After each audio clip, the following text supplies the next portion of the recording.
تمام تعریفیں، حمد اور ثنا اللہ تعالیٰ جل مجدہ الکریم کے لیے۔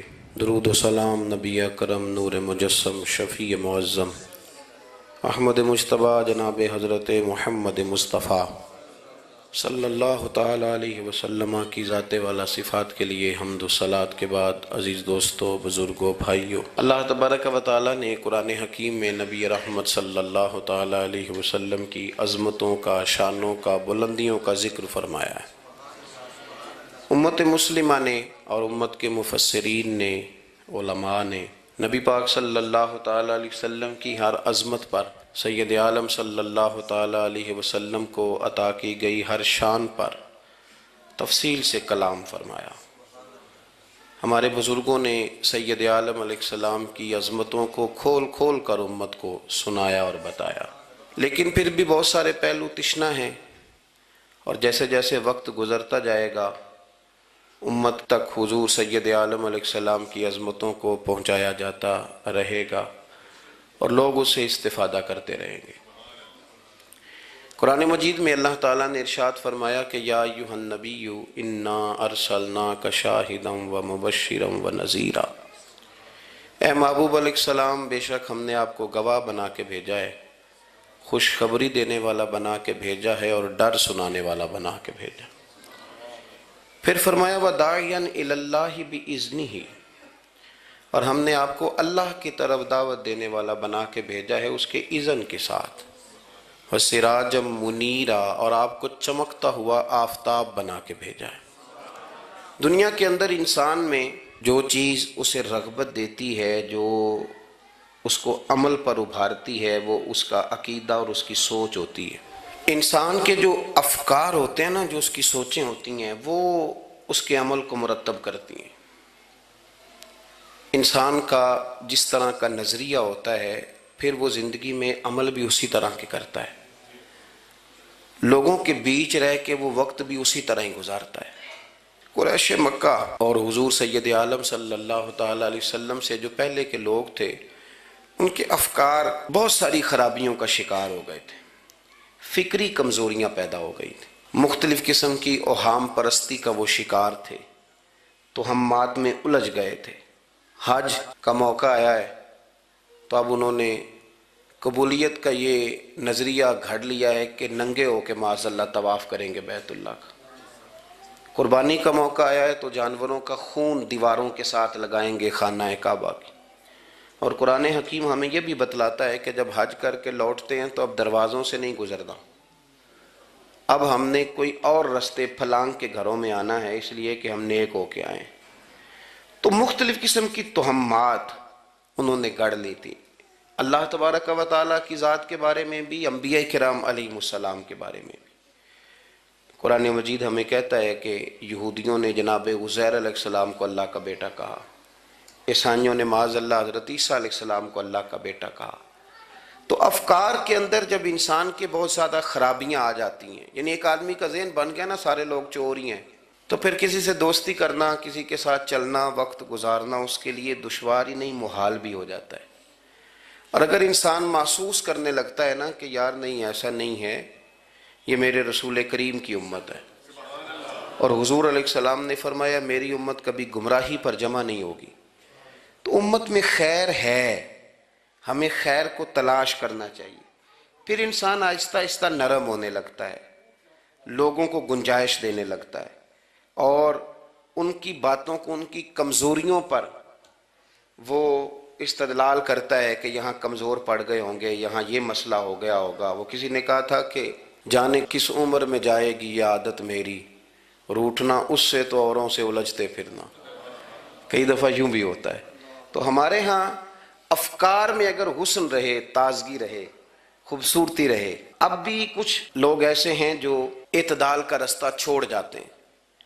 صوفیاء کی جماعت میں جب سے ملنگوں نے قدم رکھا ہے، اور بہت سارے ایسے لوگ جو کہتے ہیں کہ نہیں تمہیں نہیں پتہ بات معرفت کی ہے، تو ان لوگوں نے بھی خرابی پیدا کر دی۔ پھر اس کا نقصان یہ ہوا کہ کچھ دانشوروں نے، شعراء نے، سیاستدانوں نے معاذ اللہ یہاں تک کہنا شروع کر دیا کہ جو جس کو بھی پکارتا ہے کسی نہ کسی روپ میں اللہ کو ہی پکارتا ہے۔ افکار میلے کر دیے۔ بھئی اگر جس کو بھی جو پکارا جا رہا تھا تو وہ معاذ اللہ اللہ کو ہی پکارا جا رہا تھا، جس کے سامنے جو جھکتا تھا تو کوئی نہ کوئی اس کے ہاں توحید پائی ہی جاتی تھی، تو پھر اللہ کے رسول بتوں کے خلاف کیوں جہاد کرتے رہے؟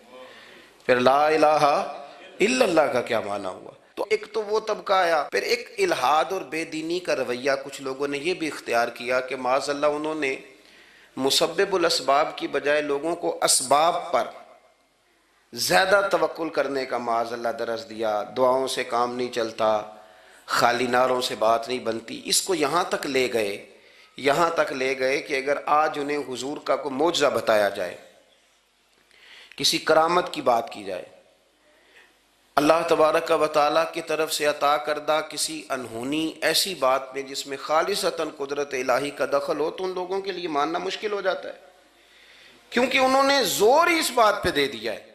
تو ان سارے رویوں کے اندر ہمیں پھر پلٹ کر انہی تعلیمات کی طرف توجہ کرنی ہوگی جو مدینے والے محبوب نے ہمیں عطا فرمائی، جو حضور نے عقائد اور نظریات کا حسن ہمیں عطا فرمایا۔ یہ میرا دور گھبرائے ہوئے لوگوں کا دور ہے، پریشان لوگوں کا دور ہے۔ ڈپریشن کے مریضوں کی تعداد 65% تک پہنچ گئی ہے۔ اس قدر زیادہ لوگ ڈرے ہوئے، پتہ نہیں کیا ہوگا۔ جو غریب ہو گیا وہ جانتا ہے شاید کبھی بھی میرا ہاتھ نہیں پڑے گا، جو بیمار ہو گیا وہ سمجھتا ہے کہ شاید کبھی تندرست نہیں ہوگا۔ تو کمزوری آ گئی اور تیزی کے ساتھ آئی۔ ٹی وی پہ بیٹھے لوگوں نے بھی کمزور کیا۔ پھر ایک تعویذ دھاگے والے تھے، انہوں نے بھی کہہ دیا تینوں کسی نے کچھ کیتا ہے۔ او بھئی کنے کیتا ہے؟ کہندا ہے مینوں حکم ہی نہیں، مینوں تے شرارت دا حکم سی، وہ میں کر چھڑی، تینوں کسی نے کچھ ہے۔ اب تو سوچتا رہ، جتنے تیرے دشمن ہیں تو ان کی لسٹ بنا لے۔ تو شرارتیں ہوئیں، لوگ کمزور ہوئے، افکار کے اندر کمزوری آئی۔ رسول کریم صلی اللہ علیہ وسلم لوگوں کو طاقتور کرتے، توکل کا درس دیتے، توحید باری تعالیٰ کے ستھرے جذبے حضور اپنے غلاموں کو عطا فرماتے، ان کی فکری حضور تربیت فرماتے، فکری۔ اللہ کے رسول صلی اللہ علیہ وسلم غار ثور میں موجود ہیں، ساتھ سیدنا صدیق اکبر رضی اللہ تعالیٰ عنہ۔ کفار جو گرفتار کرنے والے تھے، پیچھے لگے ہوئے تھے، وہ غار ثور کے دروازے تک آ گئے۔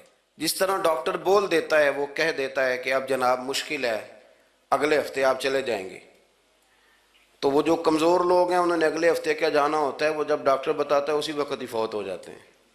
وہ کہتے ہیں اگلا ہفتہ تو لیٹ ہے، اسی وقت ہی سمیٹ لیتے ہیں سامان سفر۔ اور کچھ لوگ ایسے تھے، ڈاکٹر نے کہا کہ جناب آپ کی رپورٹس بتاتی ہیں کہ آپ بہت جلدی چلے جائیں گے، تو انہوں نے کہا جناب آپ جو کہہ رہے ہیں اپنے علم کے مطابق کہہ رہے ہیں، پر ہونا تو وہ ہے جو میرا رب کریم چاہے گا۔ یہ وہ جذبات ہیں جو ہمیں رسول کریم علیہ السلام نے عطا فرمائے۔ دیکھو حضرت ابوبکر صدیق رضی اللہ تعالیٰ عنہ کے ساتھ حضور غار ثور میں موجود ہے۔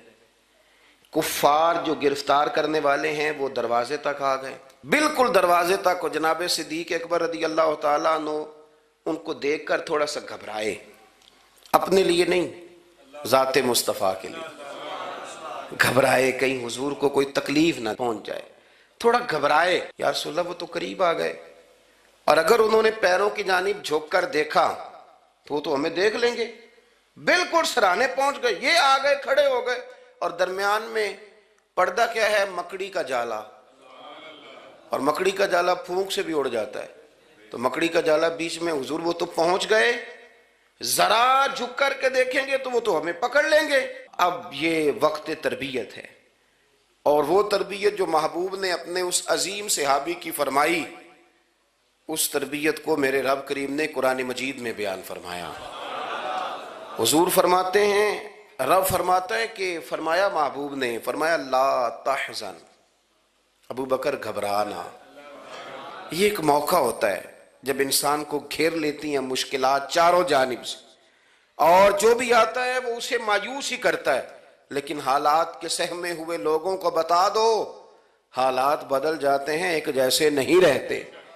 کہا لا تحزن، ابو بکر گھبرانا، کیوں؟ ہماری فوجیں آ کے انہیں پکڑ لیں گی، یا اندر ہمارے پاس کوئی ایسا اسلحہ موجود ہے کہ ہم ان پر چھوڑ دیں گے تو یہ مر جائیں گے۔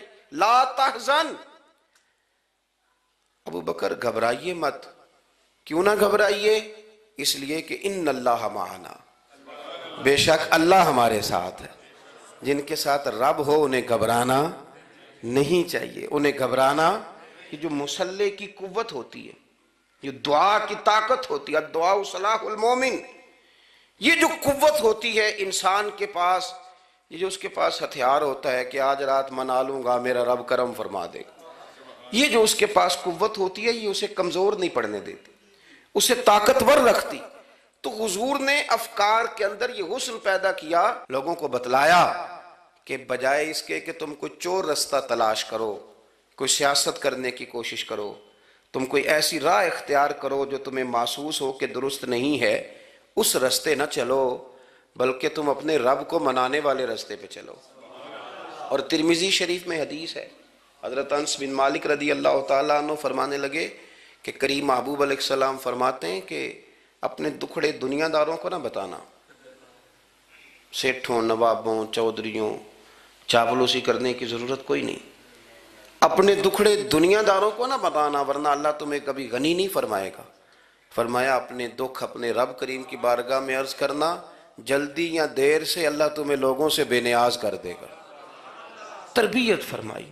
ہم لوگوں نے تیزی سے اپنے آپ کو کمزور کیا ہے، توجہ کا مرکز دنیا دار. وہ اکبر الہآبادی نے کہا تھا کہ مصیبت میں بھی اب یاد خدا ہم کو نہیں آتی، دعا منہ سے نہ نکلی جیبوں سے عرضیاں نکلی. اب بھی نہ لوگ درخواستیں جمع کراتے ہیں، دعائیں نہیں کرتے.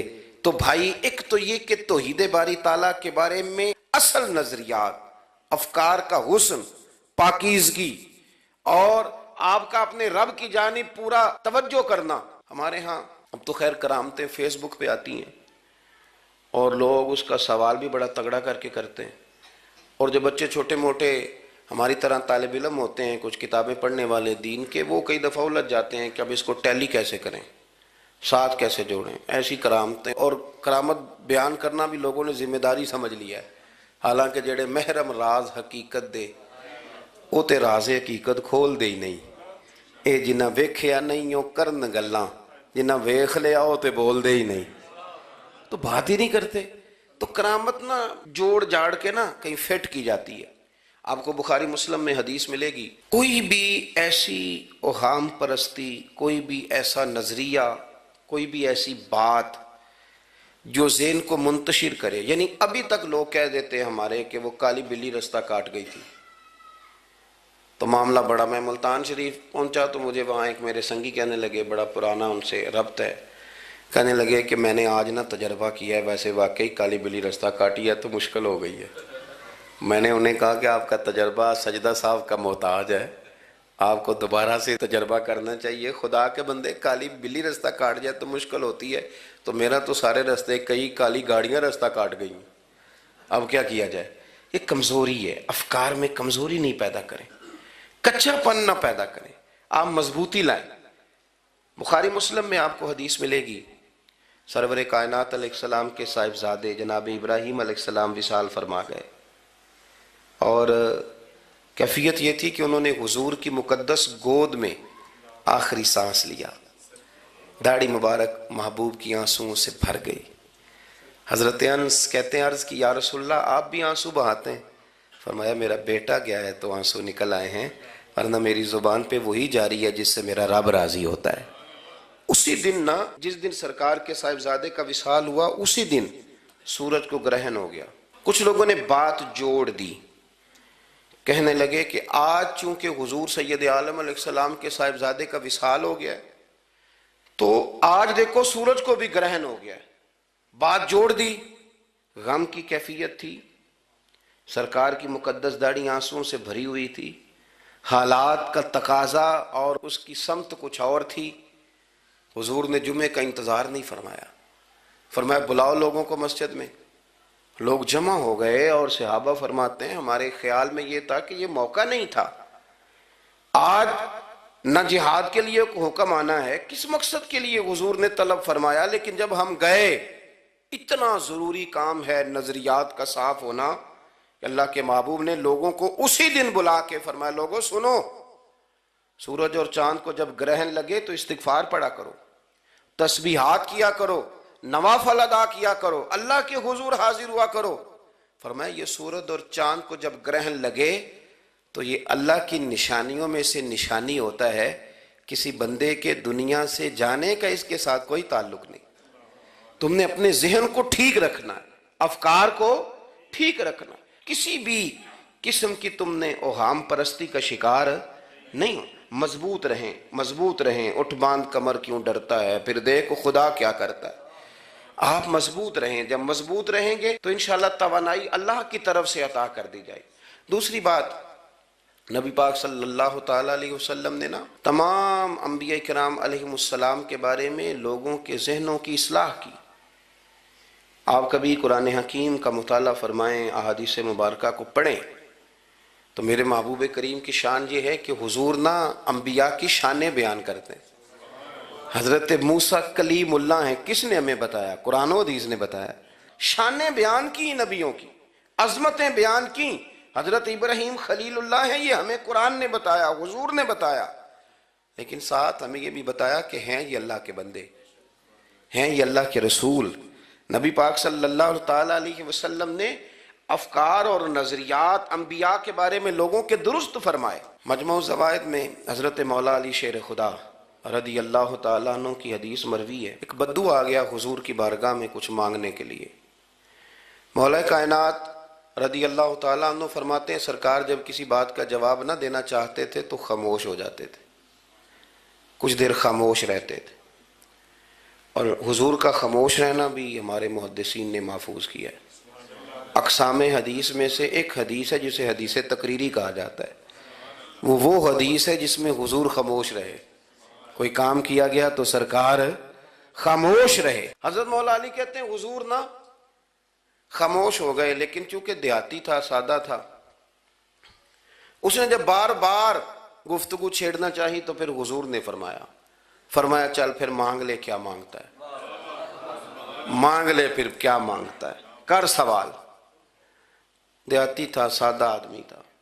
مولا کائنات فرماتے ہیں ہمیں یوں لگا کہ اب نہ یہ آخرت اپنی سوار جائے گا، جنت کا سوال کرے گا، لیکن بڑا ہی سادہ تھا۔ مانگنے پہ بھی آیا تو کیا مانگا؟ کہنے لگا یا رسول اللہ صلی اللہ علیہ وسلم میں نے سفر کرنا ہے، مجھے ایک اونٹنی عطا کر دیتے۔ حضرت سلطان باہو سے کسی نے کہا کہ بڑے لوگ مرید ہوتے ہیں، تو فرمانے لگے رابطہ طالب کوئی نہیں ملیا، جو ملیا طالب زرد آؤ۔ تو بہت سارے لوگ ایسے آتے ہیں جو کامل شیخ کے پاس بھی آ کے کہتے ہیں دکان کوئی نہیں چلتی، یہ تو کسی سیٹ سے مشورہ کر لیتے، کاروبار چلانے کا آپ کو ڈھنگ بتا دیتا۔ یہ یہاں آ کے بھی آپ نے یہی سوال کیا، نہیں یہاں پہنچ کے بھی یہی سوال۔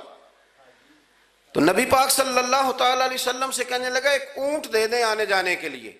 حضرت علی کہتے ہیں ہمیں بڑا افسوس ہوا، یار تو آیا کہاں پہ ہے اور تو مانگ کیا رہا ہے؟ تو بارگاہ دیکھ اور اپنا سوال دیکھ، تو کہاں کھڑا ہے، کیا مانگ رہا ہے؟ حضور مسکرائے اور مسکرا کر کے فرمایا کہ اونٹ تجھے دیا، چل کچھ اور بھی مانگ لے۔ حضرت علی کہتے ہیں ہم نے کہا اب جنت مانگے گا یہ حضور سے؟ تو بڑا ہی بھولا تھا، کہنے لگا جی اگر آپ کچھ اور بھی دینا چاہتے ہیں تو اونٹ پہ ڈالنے کے لیے کجاوا بھی دے دیں۔ تو حضرت مولا علی شیر خدا فرماتے ہیں ہمیں پھر بڑا افسوس ہوا کہ یار دیکھو اتنا چانس ملا پھر کھو دیا۔ رسول کریم علیہ السلام بھی مسکرائے، اور سرور کائنات کی جو مسکراہٹ ہوتی تھی وہ نا خوشیاں تقسیم کرتی تھی۔ اعلیٰ حضرت رحمت اللہ علیہ فرماتے ہیں جس کی تسکین سے روتے ہوئے ہنس پڑے، جس کی تسکین سے روتے۔ اب یہاں سوال پیدا ہوتا تھا کہ پھر اس مسکراہٹ کے لیے تو انتظار کرنا پڑتا ہوگا کہ حضور مسکرائیں تو روتے ہوئے ہنسیں، تو اگلا شعر بھی ہے اور جواب بھی ہے۔ فرمانے لگے جس کی تسکین سے روتے ہوئے ہنس پڑیں اس تبسم کی عادت پہ لاکھوں سلام۔ یہ تو عادت ہے حضور کی، یہ تو عادت ہے مسکراتے رہنا۔ تو حضور بھی زیر لب مسکرائے۔ تیسری دفعہ میرے کریم نے پھر فرمایا چل مانگ لے کچھ، تجھے ایک چانس اور دیتے ہیں۔ پر مولا کائنات فرماتے ہیں بڑا ہی بھولا تھا، تیسرا چانس ملا، گویا گولڈن چانس ملا، لیکن پھر بھی وہیں کا وہیں رہ گیا۔